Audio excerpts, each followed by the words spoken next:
Let's look at hip extension with the tower bar or push-through bar. I have a blue spring attached to the bottom of the bar, and obviously I set up the safety strap ahead of time. Blue because it's medium resistance, red is quite heavy, and when it's too heavy then it always triggers compensation patterns, as you know. So I'm going to come onto hands and knees, and then I'm going to drop onto my elbows. Okay, and from here I'm going to pick one foot up to the bar. So the foot is on the bottom side of the bar against it.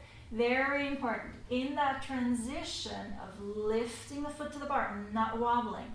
I see a lot of the times people bending over to the side and then, you know, then adjusting a whole lot.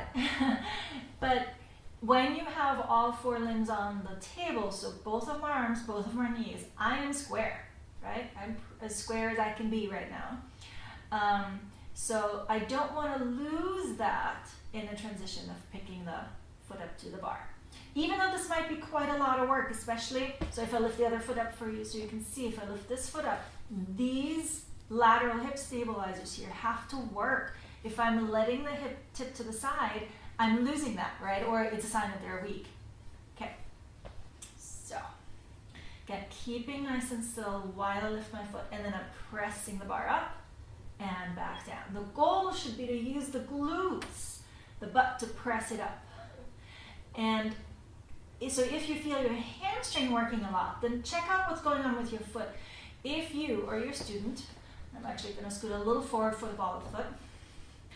If you push up with this, your calf triggers your hamstrings very often.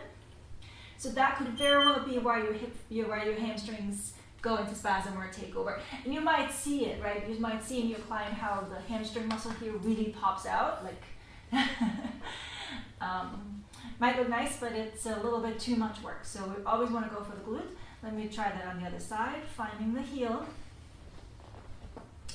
and press up and back down.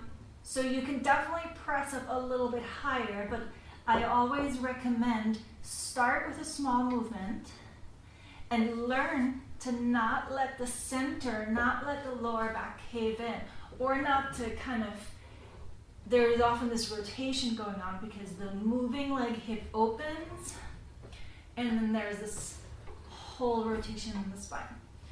Okay?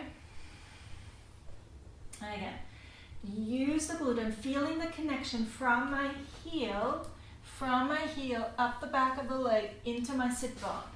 I feel that connection, and I'm using my glute to lift the bar and press it up. You might feel quite a big difference between the two sides. All right.